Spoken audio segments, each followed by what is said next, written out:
Welcome to this week's edition of Outdoors Online, a weekly webcast produced by the North Dakota Game and Fish Department. I'm your host, Tom Jensen. My guest this week is Assistant Wildlife Division Chief Casey Anderson. We're going to talk about car-deer collisions. You may have seen more roadkill, I guess, on the side of the roads this time of year particularly. Casey, why is it that people have to be extra careful this time of year? Well, we've got a couple things going on. You've got hunters out pushing animals around, and so deer, whether they're pheasant hunting or deer hunting, they're going to be pushing deer, moving them around in different places. The other thing you've got going on is the rut is going on and starting, and so bucks are searching out does, and does are just moving around too. Not paying attention. Yeah. Casey, it seems like there are some areas that are more accident prone than others, correct? Yes. Well, whenever you have a habitat source, there's going to be more wildlife around, whether it's deer or pheasants or whatever.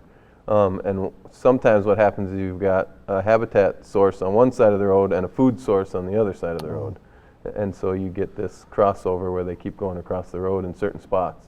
What do you mean by habitat source? Well, like it could be a bunch of trees on one side of the road, habitat like sloughs, tall grass, things like that, where deer are finding refuge while they're hiding or bedding up for the day, and then come evening they move out of those habitat and into a food source, or just move out and start searching for whatever it might be. A lot of people will tell you that if you're driving, you're traveling along, you see one deer in the ditch or you see one deer cross the road, there's going to be more, so make sure you're alert. Is that true? Yeah, typically there's usually more than one. You know, sometimes there's just one, but what you usually see happen is a deer crosses in front of a car and they keep watching that deer, and all of a sudden another one jumps out in front of them that they never saw because they didn't look down the road. They watched this deer cross the road. You know, once the deer's crossed the road, that one you don't have to worry about anymore. It's the next one coming. So generally they travel in packs and maintain your alertness as you go. Packs or like a doe and a fawn is typical. You know, they still have their fawns with them. Sure. And so you'll see the doe cross and then the fawn legs behind. You know, and that's the one they end up getting. Yeah.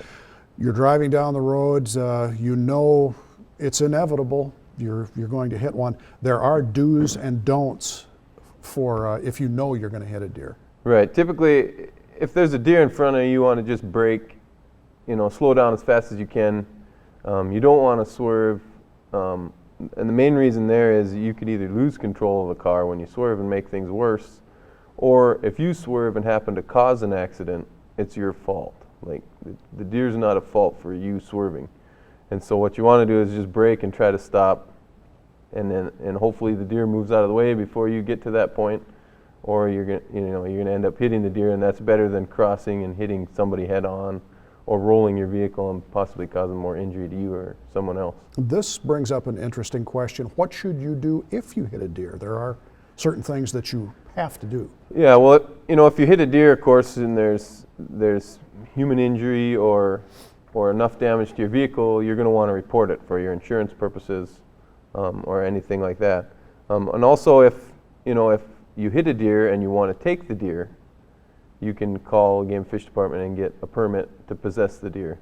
Do you have to have a permit? You have to have a permit to possess it, even if you hit it. So make sure you call a game warden or sheriff's deputies, someone in law enforcement. And it's a free permit. I mean, obviously you just went through the damage of hitting the deer, so if you want to take the deer home and make use of it, you can. Obviously, as we talked about, when deer are in rut or when hunters are chasing them around, you're more susceptible to car-deer accidents, but you're not out of the woods yet after deer season, right? Right. Well, there's always that thing where they're traveling from habitat to food sources, and as winter drags on, some of those get pretty defined. If you travel the same route a lot, you'll start to notice where there's always deer, going to a food source, whether it's a cornfield on the other side of the road from a slough or things like that. You just got to watch. If it's daylight, of course, you can see those areas and make note of those areas if you're going to be traveling that route all the time. All right, it's good advice. Thanks, Casey. There is another round of Game and Fish Advisory Board meetings scheduled to begin Monday, November 23rd. There are 8 Advisory Board districts spread out across the state, and a meeting will be held in each district. Here are the dates, times, and places for each Advisory Board meeting. If you have something on your mind you want to talk to Game and Fish representatives about, attend a meeting near you and speak up. For Casey Anderson and the rest of the staff here at North Dakota Game and Fish, thanks for joining us for Outdoors Online. We'll see you again next week.